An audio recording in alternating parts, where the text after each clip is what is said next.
It's time to break down some football. We got to get our mind right. Touchdown, win. From the perspective of guys who played in the NFL.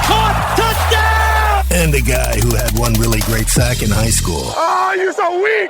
You're wasting my time. Greg Camarillo and Marcus McNeill are the pros, and Skraby is the Joe. Let's go. Let's go. Let's go. Two Pros and a Joe starts right now. Back again, Two Pros and a Joe. We are very excited today to bring you an episode with former NFL quarterback Jason Campbell. He played for the Redskins. He played for the Raiders. He played for the Bengals. And I know I'm forgetting one team right now, and it's really embarrassing because he's sitting here with us. The Browns. The Browns. There we go. There we go. Everybody knows who Jason Campbell is. I for sure grew up with a lot of people who are big fans of yours. So Two Pros and a Joe, very excited to have you on the show. I'm Matt Skraby. I am the Joe. We have Greg Camarillo. He's a pro. We have Marcus McNeill. He is a pro. Jason Campbell is a pro. So actually it's Three Pros and a Joe. And if you want to find us on Twitter, you can at the number 2 Pros and a Joe. And that's Twitter, Instagram, all that good stuff. You can find Greg at Catch Camarillo. You can find me at Matt Skraby. You can find Marcus at Marcus McNeill 73. And Jason, do you have a Twitter account or an Instagram account you want to tell us about? Yeah, IG. You can find me at jcampbell17. I got a blue check mark. I don't think Marcus has one, but you can find me on Twitter at jcam_17. You know, all I have to say about this is in the first maybe 3 minutes that these two have been together, it's just been constant fun, and it's been constant just harassment towards Marcus. I think you called his hair fettuccine noodle Alfredo, or fettuccine Alfredo noodles is what I meant to say. Yeah. He just got blackened sauce on top of it. That's all. He got that 13-year-old. He got that 13-year-old beard that don't connect right here. Hey, my beard connect, bro. My beard connect. You still got that gap in between the mustache and the beard, bro. You need the chin strap. You got to put the chin strap on there. Yeah, if you guys want to see this beard that Jason has, you can. We're filming it. We're recording it right now, so it's going to be up on our social handles. But let's get right into it. And Marcus, let's go. You were the one who said, let's get him on, and you did, and we are so excited about it. Let's get them on, man. Hey, world, this is my brother from another mother. You know what I'm saying? The Mr. Mississippi himself, ATL, king of the throne right now, because that's where he's living. But this is my quarterback from college, Auburn University, 14-0. We should have won a national championship. One of the most elite quarterbacks out there, man. Jason Campbell, my brother, like I said, from another mother, man. And he just had a Skraby. You already talked about it. He had an awesome career, you know, with the Washington Redskins and other teams in the NFL. But more than all that, he's just a great guy. You know what I'm saying? The fun that he's bringing already to the show. You already got a snapshot of our huddle back in college, all right? That's what's been going on. But, man, he's a great pillar of the community, great man, great football player, great all-around guy. And I'm just happy to have Mr. Jason Campbell on the show today. Hey, Mark, you know what? I appreciate it, man. You make me not have to get on to you too much, man. You can actually remember a lot of things. And even though you couldn't remember a snap count, but I always blame it on Danny Lindsay, your left guard. But that's okay, though. You know, Big Mark, one of the best left tackles. I will say, you know, one of the best left tackles ever played the game, man. If it wasn't for a neck injury, you know, we may be seeing him in the yellow jacket one day. But, you know, things happen. But he's definitely one of the great ones, man, for sure. I appreciate that, Jay. Appreciate that, man. I'm gonna stay off of you just a little bit too. I ain't even gonna get on you like that. Just wait. Give it like 15 minutes. So judging by what we've seen from you two, I'm loving it. Something's gonna happen in 15 minutes. So just keep listening. I tell you what, if you ever go back to the UGA game in 2004, we were playing Georgia. It was our last home game where Mark came back for another year, but it was my senior year. So everybody was running out of the tunnel. Game was televised. I go back and watch it every now and then. Now all of a sudden you see this big old Build-A-Bear wearing 73 come running out of the tunnel last. Everybody else is already on the field, and here he come out of the tunnel last minute. So the fact that he was late on his show tonight, man, he was late checking into that game, but he did a good job blocking David Pollard. They had the number 1 D-line that year, and they didn't touch me. So I give him that much. Hey, come on now. Fashionably late is what we just call What it. were you doing, Why were you Marcus? late though, Marcus? Well, I Yeah, gotta what know were you why. doing? Getting your swag right in the Hey, mirror. man, I used to I used to feel like, you know what I'm saying, like the best had to be last, you know what I mean? And I knew it was coming to the stage. You know what I'm saying? I'm like, nah, that D-line can wait on me. We about to handle them anyway.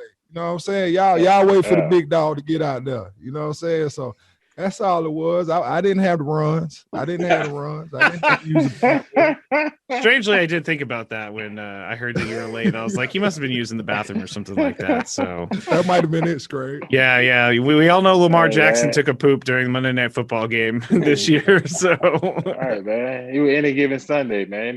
Jamie Foxx, man. You know, you have to throw up and Yeah. do some things, man. Yeah.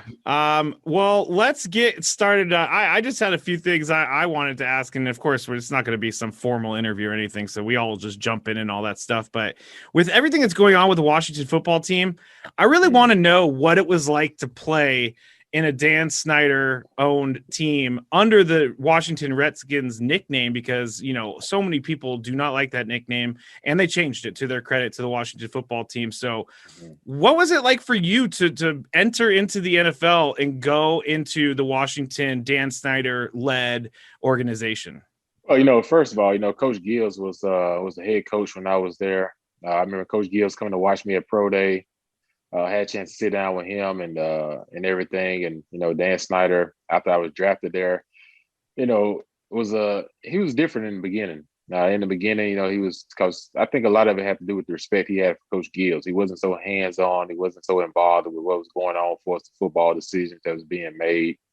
I think he kind of trusted Coach Gills, a guy that, you know, had won 3 Super Bowls, and he was in his second term.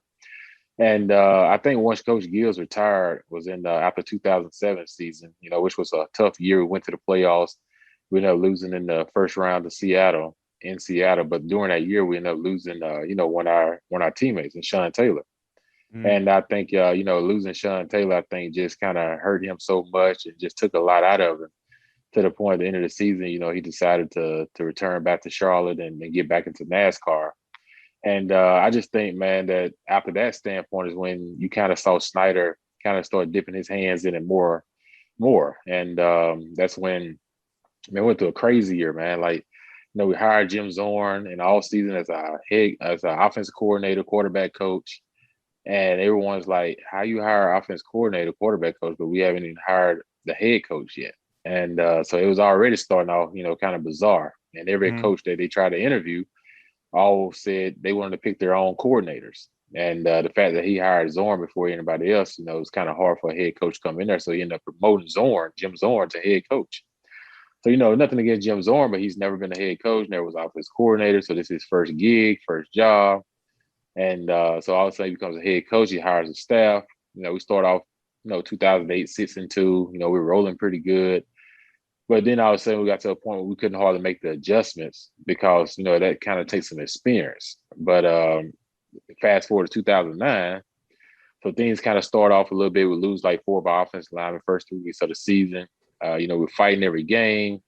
All of a sudden, Jim Zorn and Snyder's kind of not seeing eye to eye. So Snyder does. He goes and gets Sherman Lewis, who was the offensive coordinator back in the day, but he's been retired for like 5 years. The guy was home playing bingo. And you know, he literally was home playing bingo. So he pulls a man, you know, pretty much gives a phone call. You know, Sherman Lewis shows up. Sherman Lewis meets with me. He said, "Hey man, you know, I'm so sorry what you got to go through." He said, because this is not professional. Wow. It's not professional sports. He was just like, the fact that here they are calling me, who haven't been in coaching in over 5 years, to come and to be an offensive consultant. He said, I'm thinking I'm coming to help, just kind of sit behind the scenes. But once he got there, they promoted him to offensive coordinator and told Jim Zorn that he was no longer calling plays. So that was a weird couple of weeks, man. Like, Jim Zorn and Sherman wasn't really talking, and it wasn't Sherman's fault. It wasn't Zorn's fault. This is all mid-season? Yeah, right. This is all happening in the middle of the season? Yeah, so all this is going on in the middle of the season. Wow. So then all of a sudden we get in the game. Now, instead of me just getting a straight play call from Jim Zorn, Sherman Lewis got a call to play in to Jim Zorn. Jim Zorn got a call to play in to me. And when these two are not talking together, really, it's just like, come on, man. You know, like, this is just total chaos, you know. And so So yeah, Snyder made things a little bit tough, man, because he was handling football kind of like you do in a business world. You know what I'm saying? Like you try to make so you can't do that. Football is a totally different thing. Yes, when it comes to contracts, that's all business. But when it comes to playing football and the coaching of the game, it's not business. It's football. And it's not about S's and O's on the board. It's about what can you do on the field, but how can a coach and draw up plays and designs when the game is going on. That's wild. I've never heard of something like, especially play calls going through someone like a rumor mill.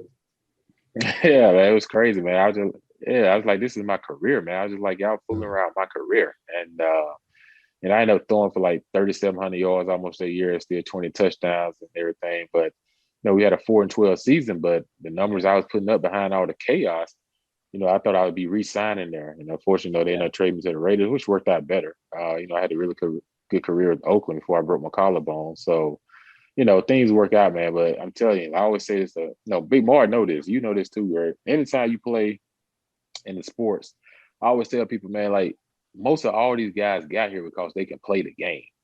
I said the hardest part is sometimes you get drafted to these organizations that are already in chaos or kind of don't know what they're doing. And it's always, anytime you see a franchise have 14 losing seasons or something, at some point in time, you got to say it's not the players. You've been drafting great players. Like at some point, you got to look at who's running the organization, because that's the thing that goes on, because no one talks enough about that. Like you get these organizations that continue to contend for championships and playoffs year in, year out. Just look at how they're ran. Look how they draft. Look how they build. Just look how they do things from a standpoint of professionalism. And you can always single those guys out compared to some of the other guys where it's a revolving door. Bro, I used to feel like that was the worst thing, the worst deal you could have got by going to Washington, because I just felt like the situation was like you said, it was like a lot of losing seasons put to back, and they trying to, piece a player here, piece of player here. You got good draft picks, but it never looked like the organization was geared towards just winning. You know what I'm saying? I remember like somebody telling me like how many different offensive coordinators you went through at Washington. And I'm like, how do you honestly expect, a quarterback to be able to develop in a league when you're steady switching up systems or steady switching up staff, But like you said, like your last year, you still put up numbers, you know what I'm saying? And I think that just attests to the type of player you were. And I knew that you were since we left, since we left college. I already knew you were going to be a baller, but I feel like between Washington and how the Cleveland Browns used to be, I just feel like, you done drafted in the top 5 for 20 years. If you can't put the team together by then, like it might not be the player. Right. No, you're exactly right. Like if you think about it, like look at KC. KC was always a pretty good team when I played in the AFC West. But when Andy Reid got there, like just look how they took off. Like they don't just be a pretty good team, they contend for Super Bowls. They're playing for Super Bowl. They're playing in championship games. And Andy Reid knows how to develop players, but he also knows how to put his players in the best position. And he does to the strength of what his players is. I think playing in the NFL, the hardest thing was you had to deal with so many coaching egos, where a lot of coaches would say, you got to do what I say do, or you just not getting on the field, you're not playing. But great coaches say, okay, let's find out what his skill set is, what he do best. We're going to tailor our game and tailor our play calling to what he does really well. And that's why you're seeing guys now, like you look at Lamar Jackson. Everyone knows Lamar Jackson coming out of college wasn't a huge thrower. But look, the guy wins MVP the year before because what they do, they tailor the game to his skill. Look at Andy Reid. He had Alex Smith. His play calling was totally different. He worked the Alex screen. All of a sudden, he gets Mahomes. Now the ball is going 50 yards, 60 yards down the field. And everything because Mahomes has a stronger arm. So you work to your talent. And that's what makes great coaches great. But that's what makes the average coaches a revolving door because they're too stubborn to do that. Another great example is your college teammate and our other guest, Ronnie Brown. Mm-hmm. I was with him in Miami. Oh, yeah. They figured out how they could use Ronnie in the Wildcat, man. Things took off using that talent. Right. Listen, so you talked about Washington being disorganized. And I'm looking at your career, and you literally made a stop at every dumpster fire of an organization in the NFL. I am amazed that you made it a decade with the teams that you played on. So we're looking at the Redskins, the Raiders. They're getting it together, but I think that there was some disarray when you arrived there. The Bears are okay, but Browns and Bengals, dumpster fires. Of those organizations, which one was like the worst setup, the worst organization, the worst everything? Like, you've made some bad stops, man. You've been on, the team you play for are always in disarray. Give me an example of what went on. I'll tell you what, man. I enjoyed my time in Oakland. I feel like we was on the right track. I just feel like Hugh Jackson kind of jumped the gun once I got hurt, making a trade and doing some different things. But it was tough in Cleveland. And because when I got to Cleveland, man, like, you're trying to change the mindset of some of the guys to a winning mindset. And it just wasn't there. Like, they still wanted to just do what they wanted to do. Sometimes if you lose a game, I'm usually being like, man, I'm kind of pissed. I want to go home, chill, think about what we did wrong, get ready for the next game. But some guys, it just didn't kind of bother them. You know what I'm saying? And then you kind of see from the standpoint of when you're out there fighting and you're fighting, and sometimes we had players on the team, man, that played really hard, fought really hard. We had some really good leaders, but it takes a whole team, man. And I just feel like when you have those leaders there, but then the coaches would tailor more towards the younger guys than the older guys, it almost made the younger guys not want to listen to the older guys. Mm-hmm. And that just made it a lot harder. And I just feel like, no, if you let the older guys use their experience to try to get to these young bucks, and you let these young bucks have to buy in, then you may be able to turn it into a winning program. But when I got to Cleveland, we had some talent the first year. Helped Josh Gordon break the record as a receiver that year, and everything. By the time we got things figured out, we had New England beaten in New England. We were up 12 points with like a minute 54 to go, and we find a way to lose. Like, just crazy junk like that would just happen to us. And I was just like, man, if we can keep this team together, we can bounce back next year and have a winning season. Because we was right there in all those games. They've been used to losing so much that they always found a way to lose instead of a way to win. But I just feel like you can keep guys together, you get that opportunity. But the thing about the NFL is sometimes they think like, oh man, we had a losing season, let's just disrupt everything. No, sometimes you can be one step closer to just becoming a winner. But when you evolve and just get rid of everything, you're starting completely over. So that's why you have another losing season. But if you let those guys stay there that went through that losing season, but it was close games that they were losing, now they know what it feels like to be in that situation. So the next year, when that same situation, they find a way to win. And that's how you become a winning football team and not have an evolving door. But they're so impatient. They feel like they got to make these grand moves to make the fans be like, oh man, they went and got such and such. We're going to be great this year. You know what I'm saying? Let's go buy season tickets. I've fallen for that before. I've fallen for it. I was like, yeah, they'd be like, man, let's go buy season tickets. We just got such and such. And you just like, dude, if you just keep the same team and you saw a winning this year, they're going to buy the season tickets anyway. Yeah. But, it's just that, there's no patience, man. It's all about glamour in the NFL. Yeah, you just mentioned Josh Gordon, and I know I'm going to take it in a crazy direction, but I'm someone who I'm over 4 years without drinking alcohol, and I have bought into that lifestyle. That's me now. I'm not going to be a drunk anymore. I'm going to just make sure that I keep on the straight and narrow. But Josh Gordon is someone we've talked about, and I'm not asking you to like out him or anything like that, but I wanted to know, like, what do you feel about the NFL continuing to allow him to get chances to continue to play? And again, please feel free to say, I don't want to answer that, he's my friend or something like that. I'm not asking you to do anything viral or anything like that, but I know it's a sensitive subject. So that's why I'm adding this long disclaimer that everybody's looking at me like, hey, will you please get over the disclaimer? But yeah, so because for me, Sorry. We need to go to break and come back. Yeah. So no, basically what I'm trying to ask is like, what do you think about the NFL and the way they handled the Josh Gordon situation by giving him so many chances? Because a lot of people think that was a good thing, but I personally don't think it was a good thing. Well, put it this way, fortunate enough for him that he falls in the category of getting a lot of opportunities. Most guys may get 1 second chance or, maybe a third, but that's pretty much about it. I think the reason what helped Josh is the fact that he did have such a stellar year in 2013 and broke the record and did so many great things that they looked at this kid and said, man, he's a great young talent. somebody's going to get him and he's going to get it turned around. They're going to find a jewel. And I think that's what keeps giving him more opportunities. They keep feeling like, all right, this is going to be the time that he breaks through. This is going to be the time that he breaks through. And I think a lot of it is they trying to help him, based off his situation or what he's going through. But then at some point in time, you can keep trying to help him on the football field. But my thing is, who's with him away from the football field? Like who's in his corner? He's not at the facilities. That's where you got to find out where his best help is, because if he can't do what he got to do away from the field, then he can't play on the field. So, you need to find situations where I feel like if you're going to invest in this kid and keep giving him opportunities, then invest in him even more off the field.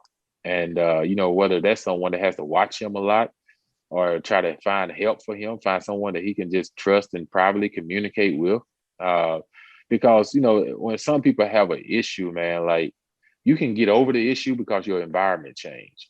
But if your environment changed on the field, but your environment hadn't changed off the field, then you still gonna find yourself falling right back in those same ditches. And I think that's the thing that's happened to him is I don't know who he's with so much off the field, because you talk to the kid, man, he's a very mild-mannered guy. I think that's why they keep giving him a chance. Like he's not a bad kid. Like he's a great guy. He's just mild-mannered. He just has an issue when it comes to getting loaded. Getting loaded. You know what I'm saying? So I think he has an issue with that, where he stays away from it for a while, and then all of a sudden he may feel some type of press come along, instead of him feeling like, all right, man, I'm feeling something here, instead of, maybe speaking to someone about it, or someone being around him, be like, man, you know what? No, I'm not even going to allow you to even touch that, because I care too much about you and your career that, this is not an option. But then there's some people, man, that's not always happy for you. They'll be like, man, here you go, bro. Do what you got to do. And the next thing you know, boom, you out again. And you know what I'm saying? So he just got to find out how to get rid of, some of those people in his circle that maybe not enticing him in the right direction. But, if he gets another opportunity, man, I think this may be it. He's just going to have to, try to fight through it. But I think right now it's going to be tough. Hey, I'm glad that you said that, because to be honest, Jay, like when I was growing up, I feel like there wasn't that so much difference between me and my talent level and like a lot of the great players that I grew up around. But I feel like the difference was I had like brothers that were in my corner that was like, no, you ain't gonna do that. You know what I'm saying? Like you got something else set up for you, so you're not gonna do that. And like you say, that speaks to the people you got in your corner, compared to somebody who say they in your corner, but really it's just like, oh, well, here, man, here, just take a little load off. Here, do this, do that. And not paying attention to the consequences, or not caring about the consequences that you might have to deal with later on after you do those actions. So like, I think it has a lot to do with who he has in this corner and just like who's in that ear hole. Yeah, no doubt. Like I always tell people, man, be careful who you give your ear to. You know what I'm saying? Because, you can't just give your ear to everybody. You know what I'm saying? So you got to be careful and watchful, because like some people tell you a lot of things, but I'm always like this, I watch what you say before I hear what you say. You know what I'm saying? So I think that helps eliminate a lot of your problems, a lot of your troubles by doing that. Yeah. Actions speak louder than words. It's so true, Marcus. It's so true. I want to hear the story. I'm going in a total different direction, but I want to hear a little story. So I think it was 2002. You're in college. You're a starting quarterback. In warm-ups, I think this is at Clemson. In warm-ups, your left tackle gets hurt, and they bring out this big teddy bear-looking freshman. No, Florida. Florida, and they say this guy's going to be your left tackle, and he has to protect you, and he's a big freshman. What are you thinking? Are you thinking I'm screwed? Or tell me what's going on when Marcus comes out late in the field for his first start. I don't think I'm screwed, because you ever going to build a pro-side left tackle like Marcus is he's the prototypical type. Like I told you, we talked about Build-A-Bear earlier. Like y'all think I was joking. Build a lineman, huh? Yeah, Marcus is just like a Build-A-Bear. You know what I'm saying? So we just build him as a left tackle. And like I said, Like I never had any worries, man. I never had any care about any. When we went into the game, I always knew I was going to be protected on my left side. And like I said, in that Florida game that we played in, Ronnie was in the game, I was in the game, Marcus was in the game, and we actually should have won that game. We ended up kicking a low field goal, hitting a lineman in the back of the head. Yeah. And we ended up losing that game in overtime. But I think Marcus started for the rest of his career after that game. So, Bill the Bear came alive. Yeah. Hey, man. Hey, J. Cam saved me one time, y'all. Hey, I remember actually I saved him because he threw the interception out. I think about it. So tell a story about someone else. Actually, about me. He throw a pick. You know what I'm saying? I don't know how it happened. Something must have happened. You know what I'm saying? He must have got the coverage crossed up downfield or something. So he throw a pick and then he throw it to a DB. You know what I'm saying? So the guy take off. He think he got a pick six. You know what I'm saying? So I'm like, you know what? I'm from Georgia, so he don't know I got the wheel. So I just take off. Come here. I'm running so fast, I actually catch him, right? But I'm a lineman, so I ain't really got the breakdown tackle speed. All I can do is just keep on running straight. So luckily, I just run at the angle to cut the guy off, and then he cut behind me, and then boom, there go J. Cam for the tackle. You know what I'm saying? I think that ended up saving us for that game that year. You know what I'm saying? But hey, the wheels were there, but I didn't really have the maneuverability downfield to actually make the tackle. And my dog came in and cleaned them up for me. Very nice. Marco was a basketball player, though. We had everyone on their campus always has this arena that everyone goes and work out in, train in. I forgot what we called ours. But Marco used to always go in there and hoop. I used to go hoop. Guys, Spencer Johnson would hoop. Carlos Danza would try to go hoop. And so Marcus got a little bounce in the step. He can play a little bit of hoops, man. He got a little game on him. Well, Marcus is also 6'8", and that helps a lot. So it works in my favor. Build a bear arms. Yeah. So I get that. Who's the best basketball playing football player that you've seen on the court? That's a good one. Oh man, Marcus. Hey, I'm not. I was saying, is the answer Marcus? No, I'm gonna say Julius Peppers though. No, I put Marcus in my top 5. Okay. Like you say though, yeah, Julius Peppers up there. I played with Pep in Chicago. Yeah, I give Julius Peppers. Yeah. Gosh, man, I'm gonna include myself. I'm going. Oh wow, that's it. Yeah. I was a 2-sport All-American coming out of high school. Okay. And top 5 in the nation as far as like 2 sports. So I had scholarships to play basketball as well. Supposed to play at Auburn. Auburn, LSU, all those schools that were putting me in the SEC and everything to play. Yeah, I had scholarship offers in basketball. So that's no joke. Yeah. So basketball was my first love before football. It just so happened that I ended up picking football over basketball once I got to college. Why? Because I feel like it wasn't too many 6'5" quarterbacks, but it was plenty of 6'5" guards. So it just made more sense. And plus, coming out of high school as a highly touted quarterback, it just made more sense. But yeah, man, I definitely put Mark in my top 5. But I'll be the 2 guard. We put him down to center position. Let him hold down the fort. We'll give him that. I'm more like I ain't gonna lie. I'm the 2 guard now at LA Fitness. I can't out. Yeah. Hey, if you ever see me around the basketball court, y'all playing pickup, don't ask me to get in the post. I'm shooting jumpers and I'm walking across half court. Okay, I'm setting up plays in the top one. Hey, go through.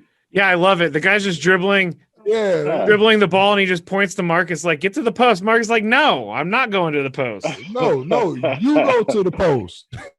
You go to the Marcus, did you have something to say?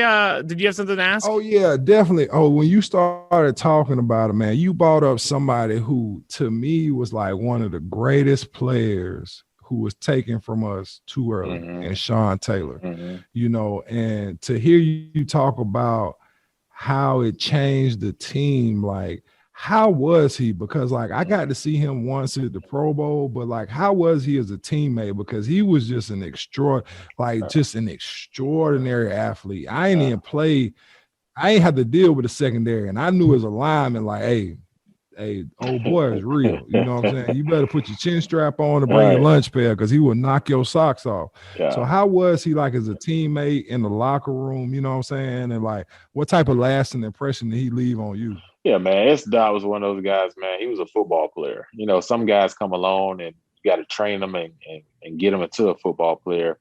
But Sean Taylor was just an automatic football player. Like, he's one of those guys. He was born to play football. And, you know, the one thing about Sean, man, when his impact was on the field, it was always felt. Like, I remember we used to play Dallas, and T.O. did not like to come across the middle when he played against us. And because Sean was always that head hunter. Like, if you went across the middle, you felt his force coming. And you talking about a guy, man, 6'4", probably about 215, 220, you know, long arms, can run, can hit you, can thump you. You know, like, I remember people used to remember Atwater back in the day when he used to play for Denver, how tall he was.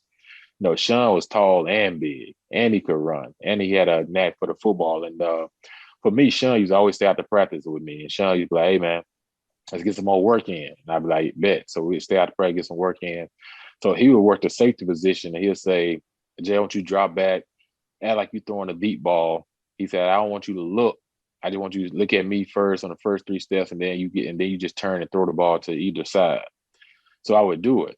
And when I do it, I would launch the ball like I'm throwing a 9 route. And man, when I tell you, this cat can cover sideline to sideline like no other because his range was so long.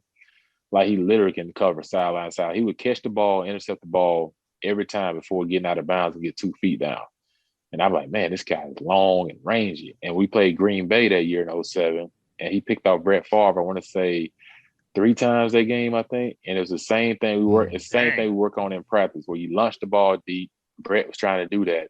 And Sean was getting from sideline to sideline, picking off his ball. And Brett couldn't even believe it because the way that this guy was so long and rangy. But man, yeah, man, Sean, that was tough, man. I remember the night that we got the phone call, and you know, the owner called us and he's like, hey, man, it's like after 12 o'clock, it's after midnight. They like, you know, hey, Jay, you know, we need everybody to get together. We need everybody to just start praying. You know, Sean has been shot. And we like, shot? Like, yeah, because we had just went down and played Tampa, and it's right before Thanksgiving. And Sean had went down and stayed at home, and he was going to come back later on that week because he was hurt. So he was out right then. So, but he was supposed to be coming back within like a week or two. So we get back to DC and everything, and he was still down there. And we get that phone call, man, that, you know, he's been shot and everything. They was just like, we like, got shot. Like, how'd that happen? It was like, you know, he was home, and some intruder came in and everything. And, you know, Sean, you know, being Sean, who he is, you know, he's going to try to protect his family and everything. So, you know, Sean went downstairs, and I guess, you know, the guys was running but shooting back. And, you know, and the doctor said, had they shot 1 inch to the left or 1 inch to the right, but they hit it right in the perfect spot that caused him to bleed out in the main artery that went down to his leg. So, you know, we're hearing this, and they call us back around about 5 o'clock in the morning. They say, hey, we need everybody to come to the facility. You know, Sean didn't make it. And man, you want to talk about like the longest night and the longest day. We get to the facility, man, like nobody can say a word. Nobody's talking. You can hear a pin drop. Coach Gibbs can't even talk hardly. Nobody can say anything, man. It's just like shell shock. Like, man, this really happened? You know, like, did this really happen? And all of a sudden, you know, it's all over the news. And you know, we're trying to prepare to play a game. And then all of a sudden we got to, you know, and, you know, couldn't nobody even hardly move. And we just like, you sit there, you look at his locker and just like, dang, dude, we were just all together the other day. And then all of a sudden now he's not even here, and he's one of our legends. And like, that was one of the toughest times, man, you had to go through, you know, losing a teammate that you were actively like playing with. And that was tough. Man, I couldn't imagine dealing with that. I recall him, and like you said, T.O. going across the middle. As a receiver, watching him on tape, like it was a combination of fear and respect. You knew anytime any ball thrown to you, he could decapitate you. Like, really, that might be the last ball you ever see. And every year on the anniversary of his death, I believe, did we see the highlight from the Pro Bowl where he killed that punter? Yeah, that's like one of the best football clips ever. Oh yes. Killed him. Yeah, but see, that's Oh that's my his God. mentality, though. You know what I'm saying? It didn't matter who it was. Like, this guy, he was taught the head hunt. Like he gonna make you feel his force, and so like I said, man, that was definitely gonna be one of the all-time greats. Yeah. One of the top 3 safeties. I would put him up there with Ed Reed and any safety that ever played the game. Troy Polamalu, he'd have been one of those top 3 guys that ever played the position, because Ed Reed was great. But Sean was just like Ed Reed, but taller and longer. That's just crazy. It's unbelievable that he was that talented. Jason, I got one last question for you, and it's kind of based on your situation. So you're drafted in the first round, but you don't have to start right away. You're in a position where I think Mark Brunell was starting for a year. Did you like that? Do you like it when you see quarterbacks drafted now they get to sit out a year, or do you want them to start right away? And it's based on the team. I feel like you got a mature football team, and you can bring a young quarterback in there. He's talented enough to go out and play, because you got enough around him and a great defense that can kind of, not let the games get out of hand, but keep it close enough to he can mature and keep you in it, but not lose it. I think you can play a kid. I feel like coming in to Washington after my first, being in college, you're hot coming in, and you kind of want to keep that momentum and keep that energy going. But I think having to sit out a whole year, there's some good things. You learn a lot, you get to see a lot, but it hurts you from a standpoint of playing if you're coming in hot, because you lose that momentum. I would say you got to think about it, you don't play a game pretty much for a whole year. Now you got to rebuild yourself up to playing in a football game, getting yourself back in game type shape, even though you play preseason, but then you sit the whole season. That was totally different. And I just feel like most guys have more. If you can come in and you get with the right football team, I think you play now. But if you coming in and you going to a bad football team and they already have a veteran there, I think you sit the guy until you can fill a couple of pieces around him and fill a couple of pieces in the offseason to give him more of a fair chance to start. And I think, you look at, prime example, you look at Tua's situation in Miami. Miami got a really good football team, really good defense. They're building some pieces. Tua didn't start right away. Ryan Fitzpatrick started right away. I thought, honestly, they should just kept Ryan Fitzpatrick started for the rest of that year, not pulled him, and just let Tua watch for that year, because why? Tua was coming off a hip injury. You know what I'm saying? So he needed to watch some more. He needed to get more healthy. But at the same time, Ryan wasn't losing games. They was actually winning at this time. So why not just ride with him throughout that year and start Tua the next year? Because Tua had more to gain by sitting and watching than putting him in that situation. Because then you put him in that situation he went in last year, and all of a sudden things don't start off to go well for him. And now everyone's like, well, dang, is Tua the answer for the future? Is Tua the answer for this? He's the answer for that. He wouldn't have to answer any of those questions right now, because he'd have had a whole year to get healthy while the team was winning, and they could have been still building. So when his time came to play this year, he'd have had a whole offseason as the starter to get all the reps, be prepared, and not share reps with another quarterback. And then it's your team. You're not taking over mid-season. This now is your team. So I thought they could have done better by just making him watch last year. So that's just a situation where I would say you sit a guy rather than play a guy. But then you go to Baltimore, Lamar Jackson case. Yes, Lamar sits the first year behind Flacco. But if they was to play him, they could have played him, because the simple fact, one, you got a great defense and you got a great run game. If you have a great defense and a great run game, you can play a kid within that first year. If you don't have a good run game or great defense, do not play him that first year. GM J Cam, baby. Hey, I might put you a GM on that one. Now, I like the decisions you're making, man. I like the decisions you're making. Besides with the bid. No, I don't like people ragging on my Dolphins, but that made a lot of sense, man. Yeah, man. I just try to come from a football respect a bit more. You know what I'm saying? Like, I just think sometimes I don't know what these GMs be looking at sometimes. Like, I really don't. Like, me neither. Me neither. Like, so you looking at Green Bay. You look at Green Bay. Okay, Aaron Rodgers at the time they draft Jordan Love is 35 years old. 35 used to be considered old as a quarterback, but nowadays you can't really hit the quarterback a lot, so they call it middle age. Almost at the end, but not there.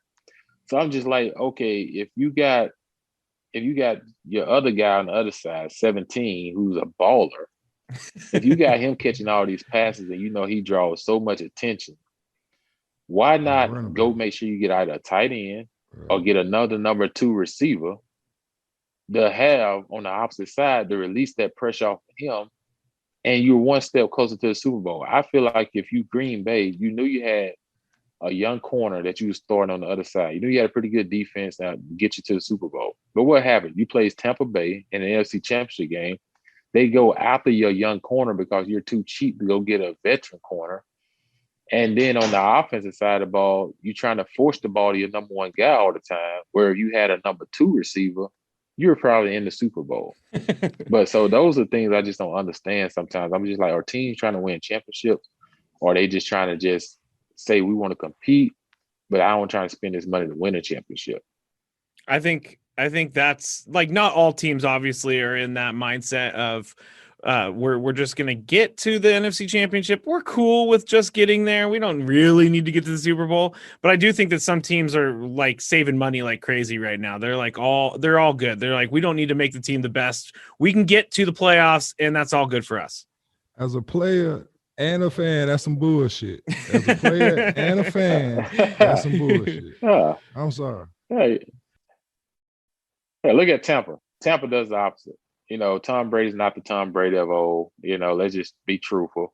He's still a great quarterback, but at the same time, they got to the Super Bowl off how great that defense was playing. And they was running the football. Mm-hmm. And when they get to the Super Bowl, that defense hold the highest scored offense to 9 points.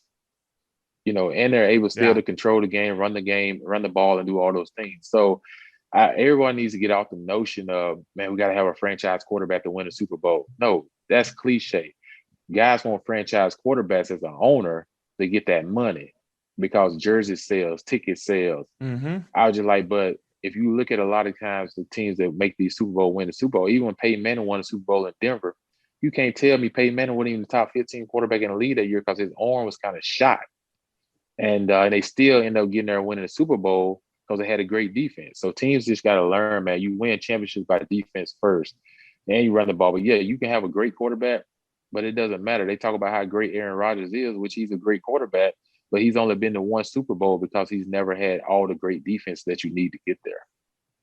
That and lack of receivers as well. Like you just said, Devontae Adams has been his best receiver. I don't think he's ever had a first-round receiver drafted while he's been with the Packers, which is crazy. So, well, thanks so much for your time. I have one more question, and it's all about something that came about in the last couple of weeks, and that's the 17th game on the schedule.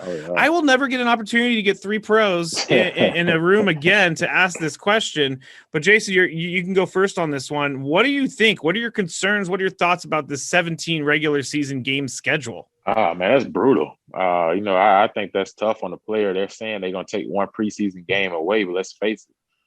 Guys don't play in that fourth preseason game anyway, especially if you're a starter. In the first preseason game, you only play the first quarter. Second preseason game, you may play a quarter and a half, and then the third preseason game, you play the full half. And man, this is all about money. Let's just face it. Call a spade, ace of ace. You get that 17 game on the schedule. You get an extra TV contract because you get that extra TV game. And then all of a sudden you throw out one of those preseason games. So you make, put it away, they was making enough money in preseason games to pay the team salary for the year because of the TV contract. So now you take away one of those preseason games. Now you add a 17th game. Now they're making even more money than off that one game. Then they make the whole preseason. So now they still got those three preseason games. They still gonna make enough money to pay the salary. But now you got this big extra game that's a real game that you get to put in your pocket. So that's why these guys are, owners, man. They know how to make money, they know how to build and do all those different things. But it just shows me, like, do you actually care about the players that's on the field? Like, because if you really cared about the players on the field, you wouldn't even be changing all these rules. Like, they're changing all these rules to try to protect the game. So you're trying to protect the game. Why are you adding another game? Absolutely. Absolutely. And I Thomas and I, our producer, did a podcast a couple of weeks ago when this all came down. And I said, I'm okay with changing the game for the better, but I'm not okay with changing the game strictly because they want more money in their pocket. And that's exactly what this is doing. It has no other reason for it other than that the owners want to become richer.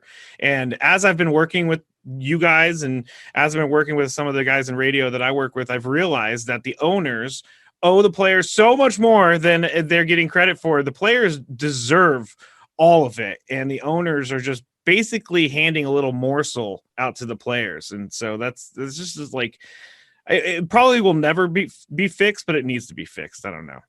There's my rant for the night. What do you guys think, Greg and Marcus? So, all right, I agree with everything that was said. It's all about money. They don't care about the player's safety at the end of the day, but I like it because of the money.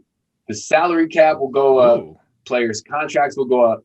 If Jason, Marcus, and I played right now, we'd probably be making double what we made. Yeah. And so the more money they bring in, and I know it's making the owners rich unproportionately to players, but players are getting paid. All right. And I love the contracts that they're getting right now. So if that takes one more game to keep, I mean, we're talking life-changing money for everybody. I'm cool with that. And it sucks probably get hurt. Probably get hurt, but they get paid. Well, I mean, week 17. Who's getting paid right now, man? I'm all Come about on, that. man, you don't even get an extra bye week, which is insane.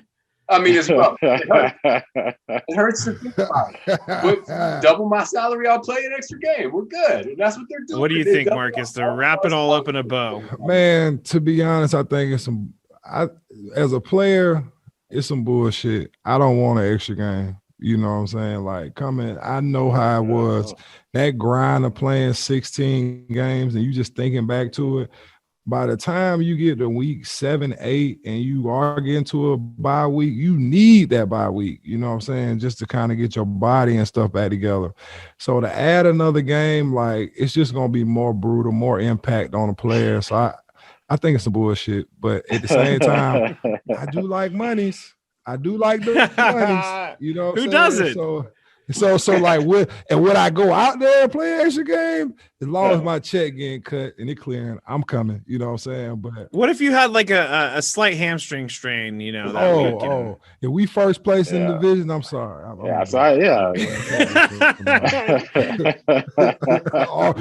or last place. Or last place. The worst, the worst position for you to be in as a player is to need to make the playoffs in that last week of the paid season. More, so I guess you can't really argue. You get paid more. Like I said, these guys made double the salary, maybe even triple the salary we made. So, you know, they're leaving out of 6 years. Shoot, they done made buku's money, and you know, so buku. I just seen them give a lineman over 100. I was like, "Ooh, y'all giving out that money's money."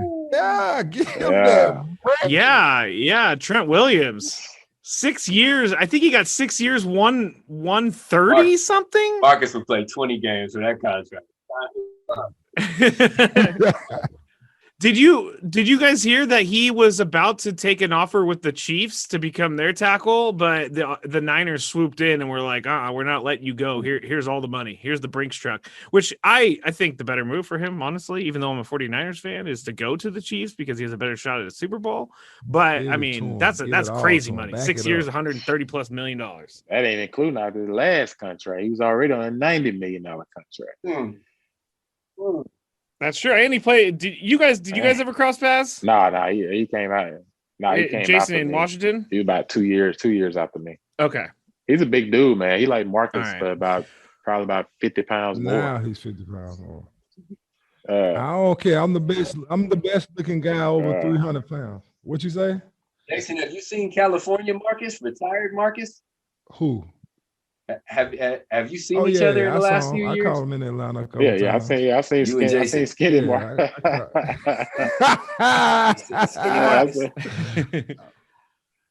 Mark hadn't done that. Yeah, what you linemen, you guys just lose weight too easy. They ain't gonna have it. I'm waiting for Greg and J Cam to get fat so I can start laughing at Oh man. Thank you so much. I know that we ran a little bit over, but this was an awesome conversation, and hopefully you can come back on with us later on and share some of your insight. That was great stuff. Thank you so much, Jason, for being with us today. Oh, cool. Appreciate it. Yeah, appreciate it, fellas. That's it for Two Pros and a Joe. Make sure you share us on Twitter and Instagram or IG. I'm not cool enough to say IG, so I say Instagram at @2 Pros and a Joe. and just let us know your feedback, all that good stuff, all the stuff I usually say, and we'll talk to you soon. And hopefully we'll have some more NFL news to digest. I don't know why Greg's I'm on speaking like this. Greg's on TikTok. Oh yeah, I haven't officially cut the podcast yet, but what is this TikTok thing, Greg? You texted us last week and you're like, we gotta get on TikTok.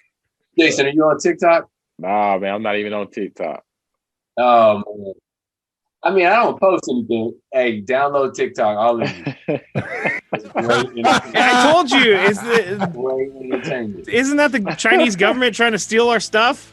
Well, they give us great entertainment on the way. So they're giving us great content, so it doesn't matter. All right, until next time, everyone.